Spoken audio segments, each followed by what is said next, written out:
மனிதனின் மாபெரும் பயத்தை மேற்கொள்ளுதல். எழுதியவர் சகோதரன் மைக்கேல் காலின்ஸ். தமிழாக்கம் சகோதரன் பர்னபாஸ் சார்ல்ஸ். வாசித்தது சகோதரி மா ரூத். மனிதனின் மாபெரும் பயத்தை மேற்கொள்ளுதல். மனிதனின் மிகப்பெரிய பயம் எது என்று உங்களிடம் கேட்டால் மரண பயம்தான் என்று தயங்காமல் சொல்லுவீர்கள். மேலும் படிப்பதற்கு முன்பு மரணம் என்றால் என்ன என்று பார்ப்போம். நம்மில் அநேகர் மரணத்தை உலக வாழ்க்கைக்கு ஒரு முடிவு என்றே நினைக்கிறோம். ஆனால் அது மட்டும் அர்த்தமாகாது. மனிதன் சரீரத்தில் வாழ்பவன் மட்டுமல்ல, அந்த சரீரத்திற்குள் ஒரு ஆத்துமாவும் இருக்கிறது. மரணத்தை மேலும் புரிந்து கொள்ள பூமியில் மனிதன் வாழத் தொடங்கிய காலத்திற்கு போய் பார்க்க வேண்டும். இந்த உலகம் தானாக பரிணாமம் அடையவில்லை. ஒன்றுமே இல்லாத போது தேவனின் வார்த்தையால் உருவாக்கப்பட்டது என்பதை முதலாவது நம் மனதில் இருத்தி கொள்ள வேண்டும். தம் வாயால் அவர் சொல்ல சொல்ல ஒவ்வொன்றாக உருவானது. நம்புவதற்கு கடினமாக தோன்றினாலும் அதுவே மறுக்க முடியாத உண்மை. தேவனை குறித்து சொல்ல வேண்டுமானால் அவர் அன்பிற்கு அளவே இல்லை. சாந்தம், பொறுமை, பண்பு, வல்லமை, நீதி, தூய்மை, உண்மை, நற்குணம், சமாதானத்தை விரும்புபவர், மன்னிப்பவர், நீடிய சாந்தமுள்ளவர், கருணை, இரக்கம், கனிவு, சந்தோஷம் போன்ற நாம் விரும்பும் அத்துணை நற்குணங்களையும் கொண்டவர் என்பதை நினைவில் கொள்ள வேண்டும். தேவனின் சாயலாய் படைக்கப்படுதல். பல்லாயிரம் ஆண்டுகளுக்கு முன்பு தேவன் 6 நாட்களில் இந்த உலகத்தை சிருஷ்டித்தார். முதல் மனிதர்களாகிய ஆதாமையும் ஏவாளையும் 6ஆம் நாளில் சிருஷ்டித்த பின் 7ஆம் நாளில் தேவன் ஓய்ந்திருந்தார். தேவன் அவர்கள் இருவரையும் அவருடைய சாயலின்படி உண்டாக்கினார். தேவன் ஆவியாக இருக்கிறார். ஆதலால் இது அவரது உருவ ஒற்றுமையை குறிக்காமல் அவரது குணாதிசயங்களை குறிக்கிறது.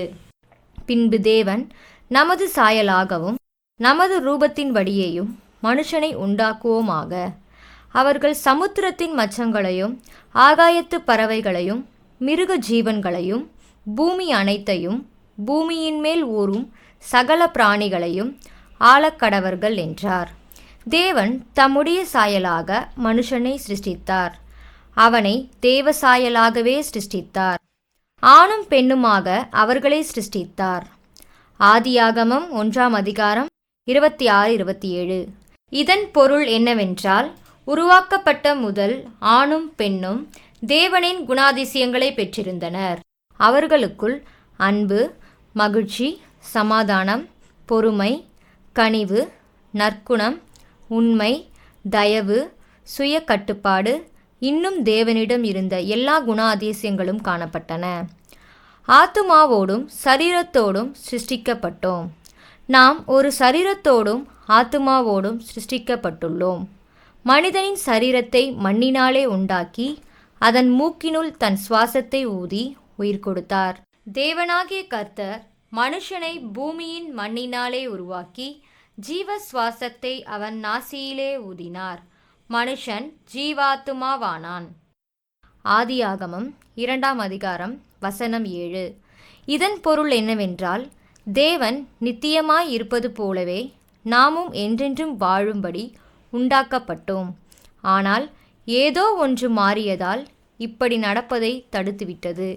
நடந்ததை கண்டுபிடிக்க தொடர்ந்து படியுங்கள். அனுமதியும் தடையுத்தரவும். தேவன் ஆதாமுக்கும் ஏவாளுக்கும் அளவற்ற விடுதலையும் எச்சரிப்புடன் இணைந்த ஒரே ஒரு தடையும் அளித்திருந்தார். தேவனாகிய கர்த்தர் மனுஷனை நோக்கி, நீ தோட்டத்தில் உள்ள சகல விருட்சத்தின் கனியையும் புசிக்கவே புசிக்கலாம். ஆனாலும் நன்மை தீமை அறியத்தக்க விருட்சத்தின் கனியை புசிக்க வேண்டாம். அதை நீ புசிக்கும் நாளில் சாகவே சாவாய் என்று கட்டளையிட்டார். ஆதியாகமம் 2ஆம் அதிகாரம் வசனம் 16-17. மரணம். மரணம் என்ற வார்த்தையை கேட்டதும் பொதுவாக நாம் சரீர மரணத்தையே யோசிக்கிறோம். ஆனால் நாம் உடலும் ஆத்துமாவும் கொண்ட சரீரத்தில் உள்ளவர்கள் மட்டுமல்லாமல் ஆவிக்குரியவர்களும் கூட. எனவே சாவு நம் சரீரம் மற்றும் ஆத்துமாவை சிதைக்கிறது என்பதை மறந்துவிடக்கூடாது. ஆதலால் ஆதாமும் ஏவாளும் பாவம் செய்த உடனே அவர்கள் ஆவியிலே மரித்து போனார்கள். எப்படி என்றால் அவர்களுக்குள் இருந்த தேவ சாயல் முழுவதும் சிதைந்து போய் தேவனின் அழகான குணாதிசயங்கள் வெளிப்படாமல் போனது. அவர்கள் ஆவியில் மரித்தது மட்டுமல்லாமல் சரீரமும் சாவுக்கேதுவாக நாளுக்கு நாள் பலவீனப்பட்டது. இருந்தாலும் நமது வாழ்நாட்களை விட அக்காலத்தில் வாழ்ந்தவர்கள் நீண்ட நெடிய நாட்கள் வாழ்ந்துள்ளனர். மெத்தூசலா அதிக நாட்கள் வாழ்ந்தவன். மெத்தூசலாவுடைய நாளெல்லாம் 969 வருஷம். அவன் மரித்தான். ஆதியாகமம் 5:27. மனிதனின் வீழ்ச்சி. தேவனுக்கு விரோதமாக செய்வது அவர்களுக்குள் பாவத்தையும் மரணத்தையும் கொண்டு வரும் என்று ஆதாம் ஏவாள் அறிந்திருந்தும் பாவத்தை தெரிந்து கொண்டனர். அன்று முதல் தேவனுக்கு பிரியமான வாழ்க்கையை மனிதன் வாழ விரும்பினாலும் அவனது முயற்சிகள் ஒன்றும் அவரை பிரியப்படுத்தவில்லை. பாவம் உலகளாவிய மக்களை ஆட்சி செய்ய ஆரம்பித்தது. அது இன்றும் தொடர்கிறது. மனிதன் அப்பாவத்திற்கு அடிமையானதுமின்றி அதற்கான தண்டனையாகிய மரணத்தையும் தன் கழுத்தில் சுமந்து கொண்டு இருக்கிறான். இந்த மரணம் தற்காலிகமானதல்ல, இது நிரந்தரமானது. அப்படியானால் மனிதன் தேவனை விட்டு நித்தியமாக பிரிக்கப்பட்டு பரலோகத்தில் தேவனுக்கு விரோதமாக எழும்பிய சாத்தானுக்காகவும் அவன் தூதர்களுக்காகவும் ஏற்படுத்தப்பட்ட நரகத்தில் தள்ளப்படுவான்.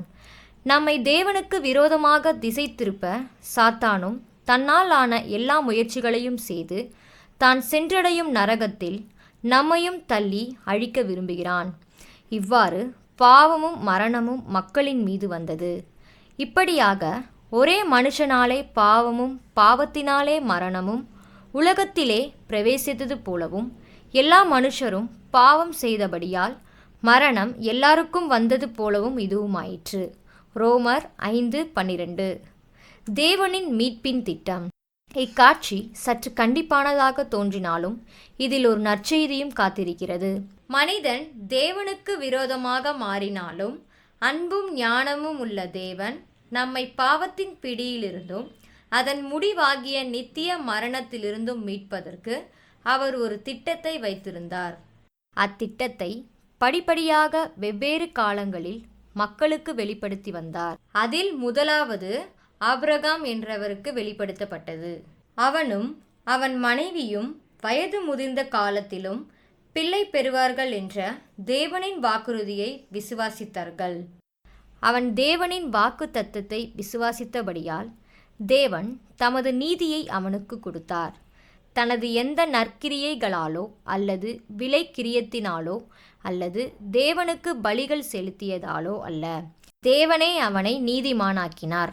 தேவன் தனக்கு கொடுத்த வாக்கு தத்தத்தை அவன் விசுவாசித்தபடியால்தான் அவனை தேவன் நீதிமானாக்கினார். இதை மனதில் பதித்து கொள்ளுங்கள். பின்பு இதை ஒப்பிடுவோம். தேவனின் ஜனம். இந்த ஆபிரகாம் யூதேயா தேசத்தின் இஸ்ரவேலருக்கு தகப்பனானான். இவர்களைத்தான் தேவனும் தம் சொந்த ஜனமாக அழைக்கிறார்.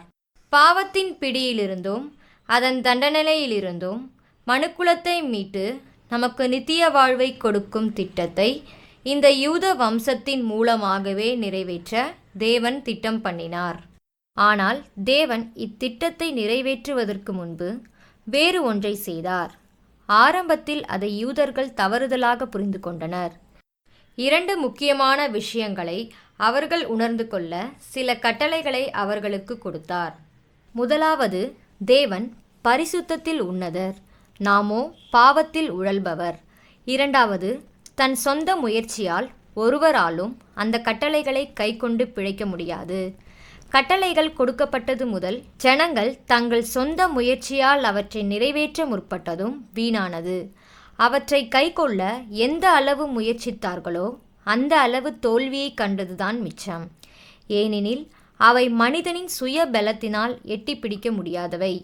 இப்படி இருக்க பாவத்தை அறிகிற அறிவு நியாய பிரமாணத்தினால் வருகிறபடியால் எந்த மனுஷனும் நியாய பிரமாணத்தின் கிரியைகளினாலே தேவனுக்கு முன்பாக நீதிமானாக்கப்படுவதில்லை. ரோமர் 3:20. இது ஒரு கேள்வியை கேட்க வைக்கிறது. இந்த கட்டளைகளால் நம்மில் ஒருவரும் பிழைக்க முடியாத போது ஏன் அவற்றை நமக்கு முதலில் கொடுத்தார்? இந்த கேள்விக்கான பதில் மனிதனாக வந்த தேவகுமாரனாகிய இயேசு கிறிஸ்துவில் வெளிப்பட்டது. அவரே இந்த சட்டங்களை நிறைவேற்றினவர். அது மட்டுமின்றி அவரை விசுவாசிக்கிற எவருக்கும் நித்திய ஜீவனை பரிசாக அளிக்கிறார். ஆபிரகாம் தேவனை விசுவாசித்ததால் நீதிமானாக்கப்பட்டது போல இயேசுவை விசுவாசிக்கிறவர் யாராக இருந்தாலும் தேவனின் நீதியை பெற்று நித்திய வாழ்வை சுதந்தரிக்க முடியும். இயேசு தேவனின் குமாரன். தேவகுமாரனாகிய இயேசு மரியாள் எண்ணப்பட்ட கன்னிகை இடத்தில் அற்புத விதமாக தோன்றி இவ்வுலகில் வந்தார். இயேசுவின் பிறப்பை பற்றி காபிரியேல் என்ற தேவதூதன் இவ்வாறு மரியாளிடம் கூறினான். பரிசுத்த ஆவி உன்மேல் வரும், உன்னதமானவருடைய பலம் உன்மேல் நிழலிடும். ஆதலால் உன்னிடத்தில் பிறக்கும் பரிசுத்தமுள்ளது தேவனுடைய குமாரன் எனப்படும். லூக்கா 1:35. மிகப்பெரிய தியாகம். இயேசு ஒரு யூத குடும்பத்தில் பிறந்து பிதாவாகிய தேவனுக்கு பிரியமான குற்றமற்ற வாழ்க்கையை வாழ்ந்ததால் அவர் யோவான் ஸ்நானனால் ஞானஸ்நானம் பெற்றபோது வானம் திறக்கப்பட்டு வானத்திலிருந்து ஒரு சத்தம் உண்டாகி, இவர் என்னுடைய நேசகுமாரன், இவரில் பிரியமாயிருக்கிறேன் என்று உரைத்தது.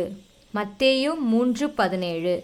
மனிதனிடம் தேவன் எதிர்பார்த்த குற்றமற்ற வாழ்க்கையை இயேசு வாழ்ந்தார் என்று அவர் வாழ்வில் பிரியப்பட்ட தேவன் சந்தேகமின்றி கூறினார்.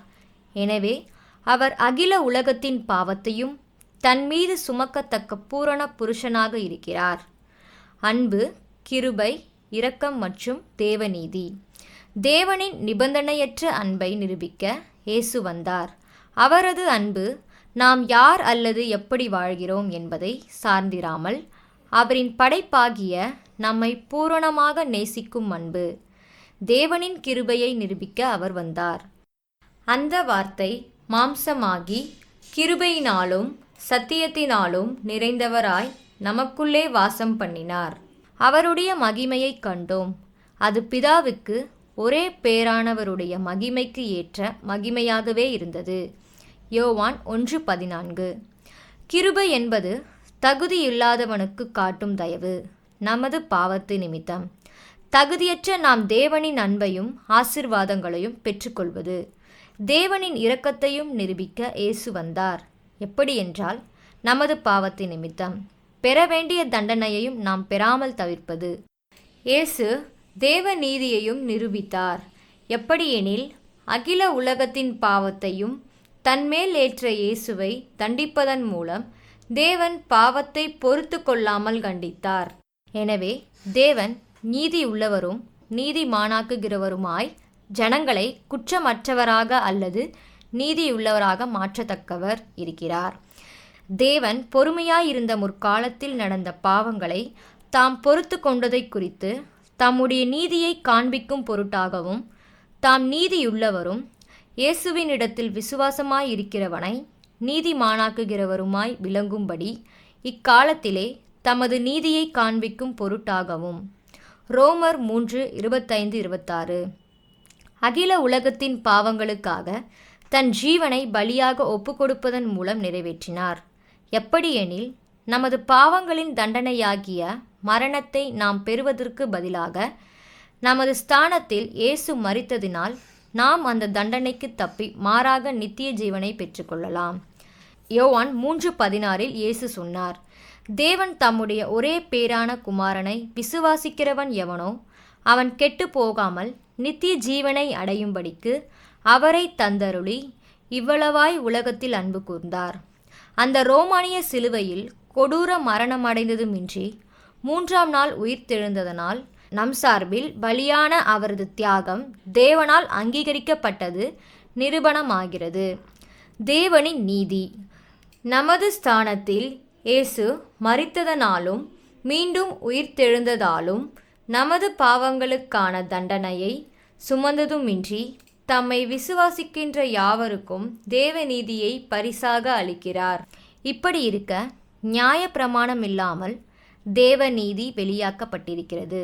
அதை குறித்து நியாய பிரமாணமும் தீர்க்க தரிசனங்களும் சாட்சியிடுகிறது. அது இயேசு கிறிஸ்துவை பற்றும் விசுவாசத்தினாலே பலிக்கும் தேவநீதியே. விசுவாசிக்கிற எவர்களுக்குள்ளும் எவர்கள் மேலும் அது பலிக்கும். வித்தியாசமே இல்லை. ரோமர் 3:21-22. தேவனின் பார்வையில் எந்த மனுஷனும் நீதிமான் இல்லை. ஏனெனில் தேவன் பரிசுத்தர். அவரது பரிசுத்தத்தோடு நம்மை ஒப்பிட்டால் தொலை தூரத்தில் இருக்கிறோம். ஆனால் முற்றிலும் நீதியுள்ள இயேசு தேவனின் நீதியையே பரிசாக கொடுக்கும் அதிகாரம் பெற்றவர். நீதிமானாக்கப்பட நாம் எந்த பரிகாரமும் செய்ய தேவையில்லை. ஆபிரகாம் எப்படி தேவனை விசுவாசித்து தேவனாலே நீதிமானாக்கப்பட்டானோ அதேபோல் நாமும் தேவனை விசுவாசித்தால் போதும். அதனால் நமக்கென்ன பலன்? இன்று உங்களுக்கும் எனக்கும் இதை எவ்வாறு அர்த்தப்படுத்தலாம்? எப்படியெனில், இயேசு உங்கள் ஸ்தானத்தில் மரித்து உயிர்த்தெழுந்ததை விசுவாசித்து ஞானஸ்நானம் பெற்றால் உங்கள் பாவங்கள் மன்னிக்கப்பட்டு நித்திய மரணத்துக்கு தப்பி தேவ நீதியை பரிசாக பெற்று பூமியிலேயே புதுவாழ்வை பெற்று முடிவில் தேவனோடு பரலோகத்தில் நித்திய காலம் வாழலாம். இதனால் நாம் சரீரத்தில் மரிக்க மாட்டோம் என்று பொருளாகாது. நமது ஆத்துமா மரிக்காத நித்திய நிலையை அடைந்தது என்றே பொருள். ஆண்டவர் இயேசு மறுபடியும் வரும் முன் இந்த நமது சரீரம் மரித்தாலும் பின்பு ஒரு புதிதும் மகிமையுமான சரீரத்தை பெற்றுக்கொள்வோம். இதோ ஒரு இரகசியத்தை உங்களுக்கு அறிவிக்கிறேன். நாம் எல்லாரும் நித்திரை அடைவதில்லை. ஆகிலும் கடைசி எக்காலம் தொனிக்கும்போது ஒரு நிமிஷத்திலே ஒரு இமைப்பொழுதிலே நாம் எல்லாரும் மறுரூபமாக்கப்படுவோம். எக்காலம் தொனிக்கும். அப்பொழுது மரித்தோர் அழிவில்லாதவர்களாய் எழுந்திருப்பார்கள். நாமும் மறுரூபமாக்கப்படுவோம். அழிவுள்ளதாகிய இது அழியாமையையும் சாவுக்கேதுவாகிய இது சாவாமையும் தரித்து கொள்ள வேண்டும். 1 கொரிந்தியர் 15:51-53. ஞானஸ்நானம் என்றால் என்ன? பாப்டிட்ஸோ என்ற கிரேக்க வார்த்தையிலிருந்து பாப்டிசம் என்ற ஆங்கில வார்த்தை வருகிறது. இதன் பொருள் மூழ்க செய்தல். இயேசுவை விசுவாசிப்பவர் யாராக இருந்தாலும் இந்த எளிய அர்ப்பணிப்பின் செயலை செய்ய வேண்டும். ஞானஸ்நானத்தில் நாம் இயேசுவின் மரணம், அடக்கம் செய்தல் மற்றும் அவரது உயிர்த்தெழுதலோடு அடையாளப்படுத்துகிறோம். இயேசு நம் ஸ்தானத்தில் மரித்து அடக்கம் பண்ணப்பட்டு உயிர்த்தெழுந்ததை அங்கீகரித்து அதே போல தண்ணீருக்குள் மூழ்க செய்வதன் மூலமும் தண்ணீரிலிருந்து எழும்புவதன் மூலமும் நாமும் பழைய பாவ வாழ்க்கைக்கு மரித்து கிறிஸ்துவுக்குள்ளான புதிய வாழ்க்கைக்கு எழுந்துள்ளோம் என்று விசுவாசிப்பதாகும். இயேசு சொன்னார், விசுவாசம் உள்ளவனாகி ஞானஸ்நானம் பெற்றவன் ரட்சிக்கப்படுவான், விசுவாசியாதவனோ ஆக்கினைக்குள்ளாக தீர்க்கப்படுவான். மார்க்கு 16:16. இயேசுவின் விசுவாசி ஒவ்வொருவரும் ரட்சிக்கப்பட ஞானஸ்நானம் பெற்றுக்கொள்ள வேண்டியது தெளிவாகிறது. ஒரு பரிசு. இந்த பரிசாகிய நித்திய ஜீவனை பெற்றுக்கொள்ள நாம் எதுவும் செய்ய வேண்டியதில்லை. இயேசுவை மட்டும் விசுவாசித்து ஞானஸ்நானம் பெற்றால் போதும். அதனால்தான் இது ஒரு பரிசு, நமது சம்பளம் அல்ல. நமது பாவத்தின் நிமித்தம் நாம் சம்பாதித்த ஒன்று மரணம்தான். பாவத்தின் சம்பளம் மரணம். தேவனுடைய கிருபை வரமோ நம்முடைய கர்த்தராகிய இயேசு கிறிஸ்துவினால் உண்டான நித்திய ஜீவன். ரோமர் 6:23. தனிப்பட்ட உதவியாளர். நாம் தேவ நீதியையும் நித்திய ஜீவனையும் பரிசாக பெற்றுக்கொள்வதுமின்றி நமது புதிய வாழ்க்கையை தேவனுக்கு பிரியமாக வாழ்வதற்கு இன்னும் ஒரு பரிசையும் பெறுகிறோம். இந்த புதிய வாழ்க்கையில் நமக்குள் தங்கி நம்மை வழிநடத்துவதற்கு தேவன் தமது பரிசுத்த ஆவியானவரை தருகிறார். சத்திய ஆவியாகிய அவர் வரும்போது சகல சத்தியத்திற்குள்ளும் உங்களை நடத்துவார். அவர் தம்முடைய சுயமாய் பேசாமல் தாம் கேள்விப்பட்டவைகள் யாவையும் சொல்லி வரப்போகிற காரியங்களை உங்களுக்கு அறிவிப்பார். யோவான் 16:13. முன்பு நல்வாழ்வு வாழ வேண்டும் என்ற விருப்பம் நமக்கு இருந்திருக்கலாம். ஆனால் அதற்கான ஆற்றல் போதவில்லை.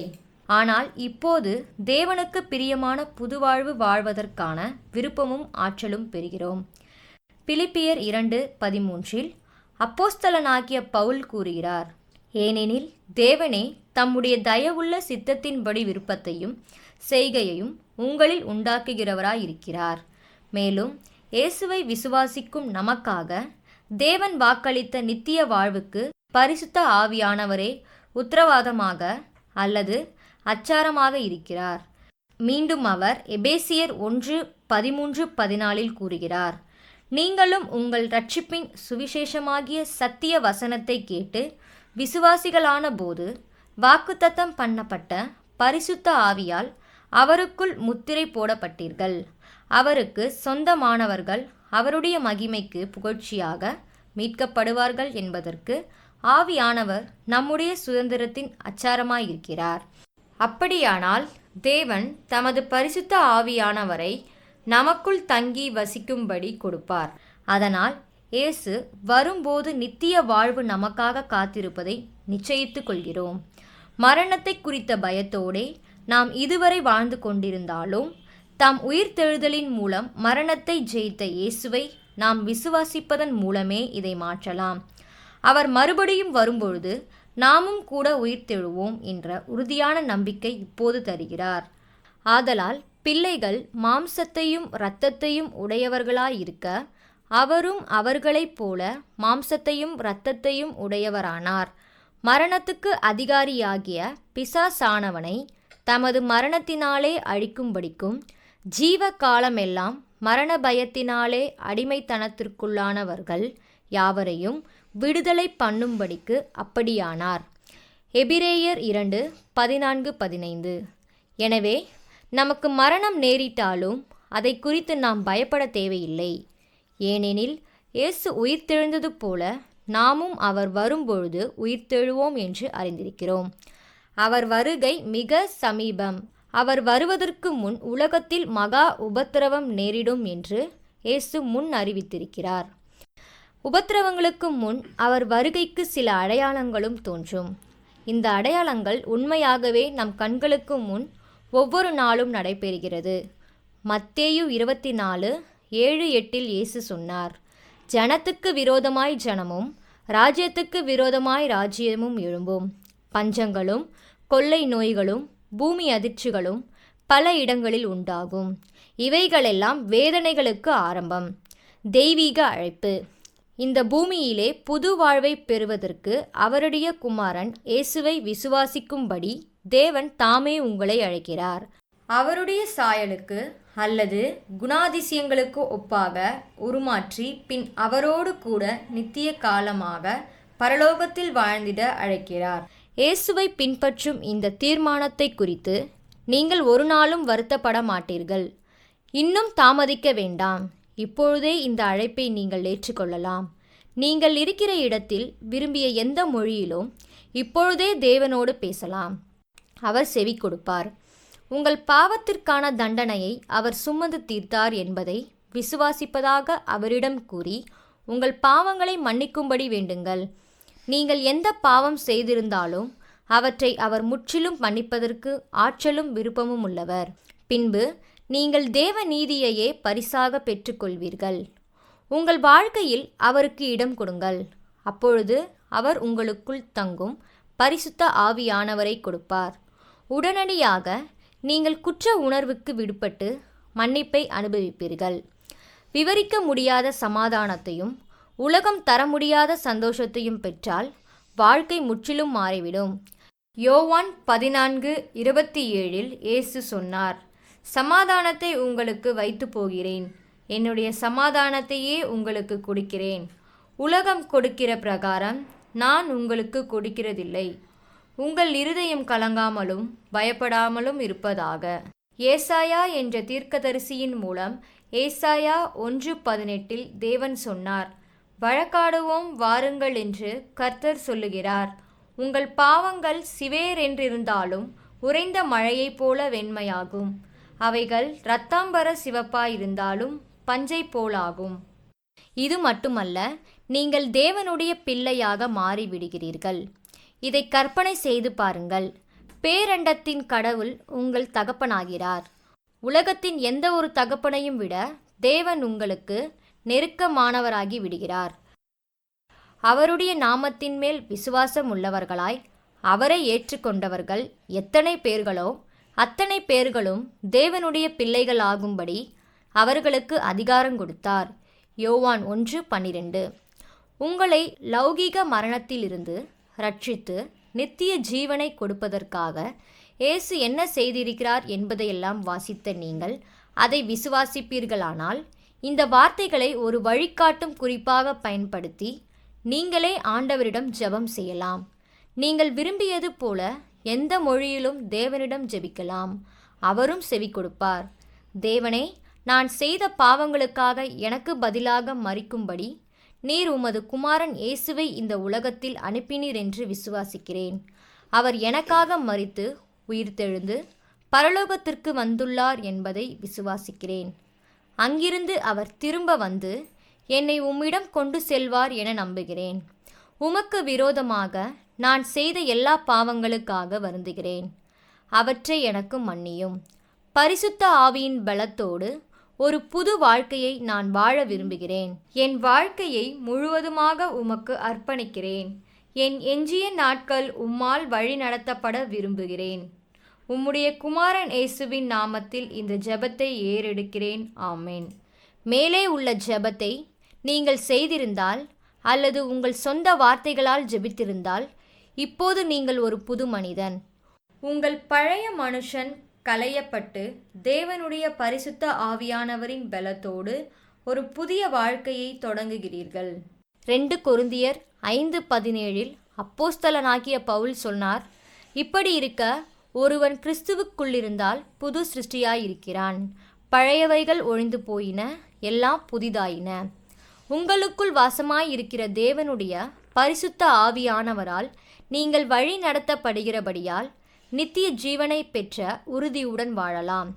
கலாத்தியர் 5:16-17 அப்போஸ்தலர் பவுல் கூறுகிறார், பின்னும் நான் சொல்லுகிறது என்னவென்றால், ஆவிக்கேற்றபடி நடந்து கொள்ளுங்கள், அப்பொழுது மாம்ச இச்சையை நிறைவேற்றாதிருப்பீர்கள். மாம்சம் ஆவிக்கு விரோதமாகவும் ஆவி மாம்சத்துக்கு விரோதமாகவும் இச்சிக்கிறது. நீங்கள் செய்ய வேண்டுமென்றிருக்கிறவைகளை செய்யாதபடிக்கு இவைகள் ஒன்றுக்கொன்று விரோதமாயிருக்கிறது. திருச்சபையில் இணைந்து ஞானஸ்நானம் பெற்றுக்கொள்ளுங்கள். நீங்கள் செய்ய வேண்டிய முதல் வேலை ஒரு திருச்சபையை தெரிந்தெடுத்து ஞானஸ்நானம் எடுக்க வேண்டும். இயேசு பரமேறுவதற்கு முன் திருச்சபையை ஸ்தாபித்தார். திருச்சபை என்பது ஒரு கட்டிடம் அல்ல, அது இயேசுவை பின்பற்றுபவர்களின் கூடுகை. மத்தேயு 18:20 இயேசு கூறுகிறார், ஏனெனில் 2 பேராவது 3 பேராவது என் நாமத்தினாலே எங்கே கூடி இருக்கிறார்களோ அங்கே அவர்கள் நடுவிலே இருக்கிறேன் என்றார். விசுவாசிகள் கூடி வருகின்ற போது பல காரியங்கள் சம்பவிக்கிறது. தேவனின் தன்மைகளை எல்லாம் கண்டறிகிறோம். நல்ல கிறிஸ்துவ உறவில் வளர்கிறோம். ஒருவரை ஒருவர் ஊக்குவிக்கிறோம். தேவையில் ஒருவருக்கொருவர் உதவி செய்கிறோம். வேத வசனத்தை கேட்பதனால் நம் விசுவாசத்தில் பலப்படுகிறோம். பரிசுத்த நற்கருணையில் ஏகோபித்து பங்கேற்கிறோம். ஒருவருக்காக ஒருவர் வேண்டுதல் செய்கிறோம். தனிமையை தவிர்க்கிறோம். இப்படி பல நன்மைகள் உண்டு. எனவே தாமதிக்க வேண்டாம். உடனே உங்கள் அருகிலுள்ள திருச்சபையை நாடி ஞானஸ்நானம் பெற்றால் மற்ற கிறிஸ்துவின் விசுவாசிகளுடன் ஐக்கியம் கொள்ளலாம்.